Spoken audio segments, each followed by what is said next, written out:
Fulcrum lobbies are insane. The pace is so much faster.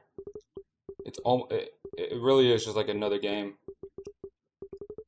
So I need to start getting into those lobbies, 'cause I would go like triple negative.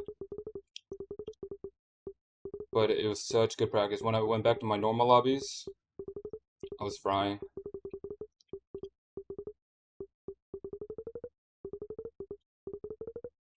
Especially now, I was trying to think of ways I could improve faster. The, I mean, the motivation and passion is pretty much at all-time high.